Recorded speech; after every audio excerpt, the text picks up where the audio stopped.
so this is, yeah. So Jerry told me not to be a dumpster fire when I walked up here. I apologize in advance because I'm a dumpster fire with arms and legs, so just bear with me. I have the emotion of 7,000 humans in me, so yeah.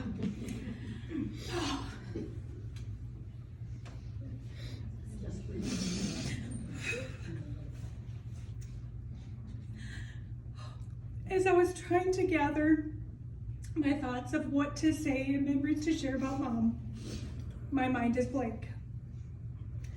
I can tell you every single second from May 19th through June 28th. Any time before that, yeah, not so much. I mean, I've known this woman for almost 50 years. You could think I could come up with at least one memory, right? So here goes. Miss Peggy. Peg Tiddly Peg Peg, as we would call her. Peggers. She was the best mom and dad I could have ever asked for. She loved us fiercely and made sure we knew it. She's been through a lot, and through it all, always had a smile on her face, even up until the end.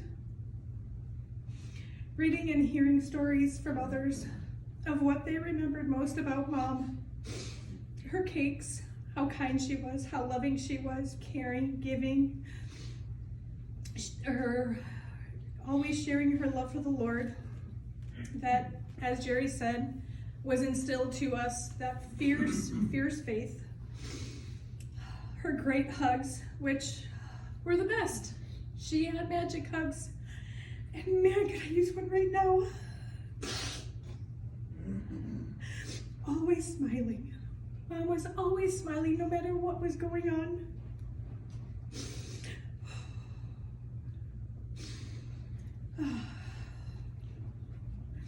Hearing all of that, what a legacy. I mean, she was always happy, kind, loving, smiling. How many can say that of their folks? I mean, hopefully everybody. Growing up was like any other family. Jenny and I sitting at the kitchen table plucking chicken carcasses so Mom could make her chicken salad for the nasty sandwich loaves that everybody loved. Eating all the leftover frosting in the buckets after all the million wedding cakes and getting sick. Carrying trays of food in strange people's houses for the many parties that she would cater. Eating, getting yelled at for eating all the amazing homemade candy that she would make for Easters, Christmases, you know, normal things that everybody does. When she worked for the police station, she had eyes everywhere on us. Like Jerry said, we couldn't get away with nothing. There was one time that Jenny was taking me to work at Nielsen's. We were coming over the bridge on 83. We were running late. All of a sudden, Officer Visconti pulls us over. And Jen's like, yeah, we're running late. I'm trying to take her to work. He's like, your mom's working right now, isn't she? Yeah, we could really make her day. Please don't. Please don't. He's like, all right, slow down. All the officers loved her. The best part was being at home and hearing her voice come over the squawk box or the fire radio. Sitting there listening to her was the coolest thing. I'm like, that's my mom on the radio. She's like famous.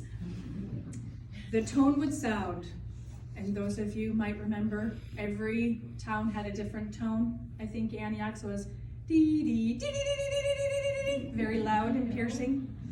And then you would hear her very calmly, to the Antioch Fire Department, you have a 1050 PI on 173 and 59. I will say 1050 PI is the only one that I remember what it meant. But her voice was calming and soothing. And I remember other officers over the years making comment on how it was, and they loved hearing her on the radio. They loved when she worked. Sure, her voice was calming and soothing until you were late for curfew. Then not so much. There were many times, few, get home late. The back door you could only open up so much because it would squeak, so you had to think thin thoughts and squeeze through so it didn't creak. You couldn't walk up the center of the stairs because they would creak. So you'd walk on either side. You get to the top thinking, yes, I'm home free. And then you hear from the shadows, where have you been? As you fall backwards down the stairs. Or you get home and you hit the top of the stairs, you hear nothing, you think, sweet, I made it. Only to go in your bedroom to find mom sitting on your bed in the dark. Again, where have you been? Yeah, not okay. She loved doing crafts, as Jera said, always doing crafts. Whether it was baking, putting dead flowers on things, making candies. She loved Christmas. Christmas was her favorite. And the house was always decked out. She had those craft bazaars throughout the house that people would come and buy and whatnot. Yeah, it was crazy at the house. If you asked her what her favorite Christmas memory was, she would tell you. It was the year that she got all the wrapping done. She was helping Santa because he needed some help that year apparently. It was 2-3 o'clock in the morning and all of a sudden the coffee's on. It's Christmas, get up, Santa's here, Santa's here. So we staggered downstairs, open up all the gifts. She's like, okay. She went to bed. Don't you dare wake me up in the morning. So we're like, okay, what just happened? So we go to bed thinking it was a dream. We wake up, go downstairs, and it's like, well, that sucked. Because, yeah, no, that was her favorite. She shared her love with Christmas with me. I'm all about Christmas. I mean, how can I not be? It's my birthday. Jerry's kids think I'm part elf, it's great. She taught me how to turn the house into a winter wonderland. It would take about a good 2 to 3 days, if I'm lucky, to get the house all decked out.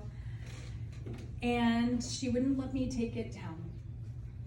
Most people take Christmas down, what, end of December maybe? February. No, we're into March. I'm like, Mom, it's 90 friggin' degrees outside. Can I please take this down? She taught me how to decorate cakes.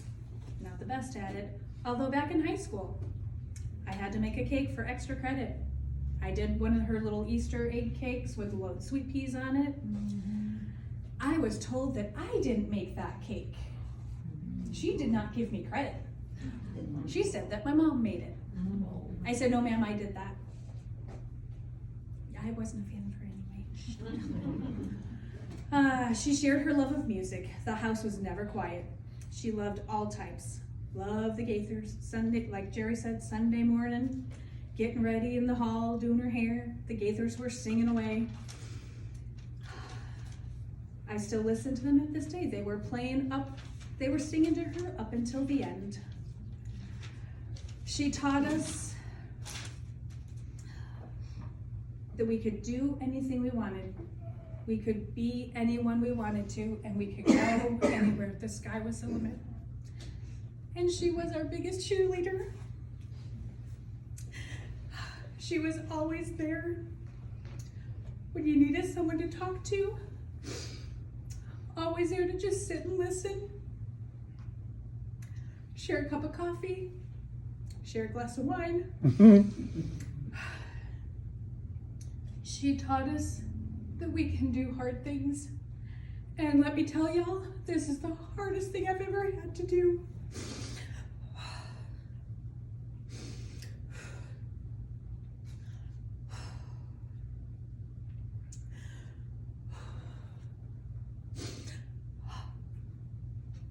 I won't go into everything, but her fall, coming home from work to finding her on the floor, I thought that was it.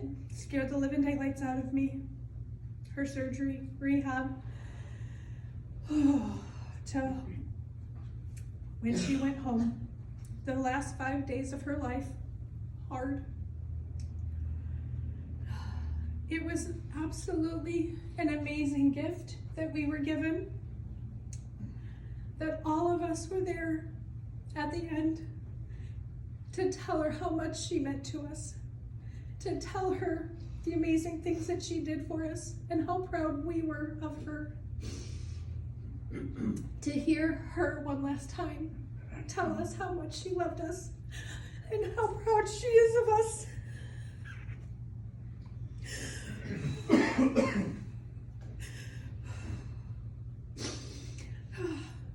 That room was full, people.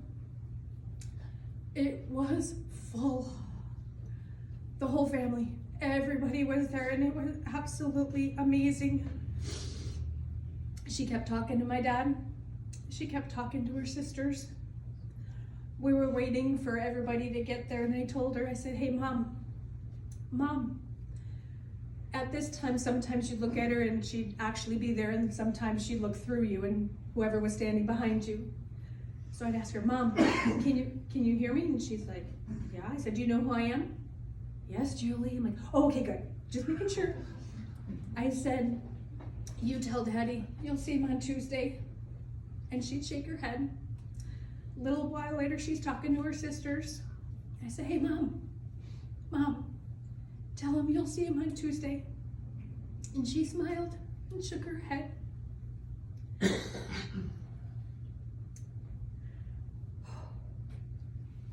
Tuesday morning, I got the call from her nurse.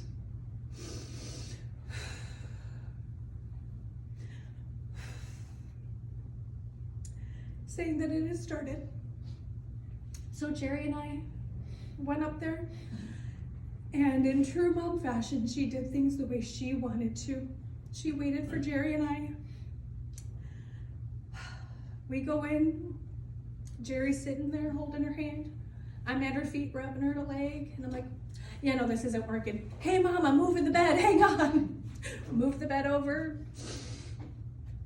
We're holding her hands. And we were there as she took her last breath and went home. And what an honor and privilege it has been for me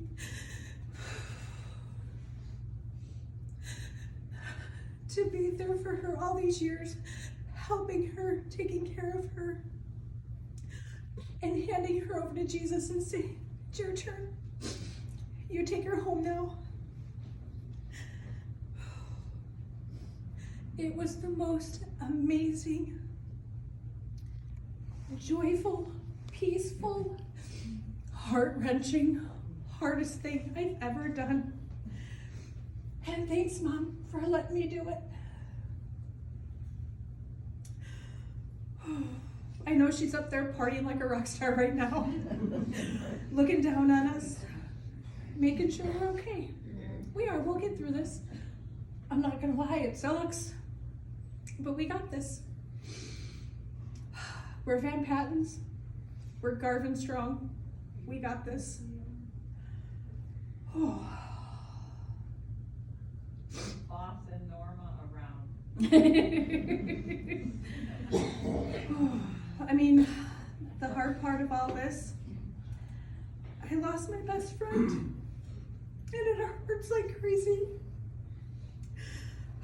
But I know she's always with me because I am her favorite. Sorry. I'm gonna miss you, Mama. Peace out, dude.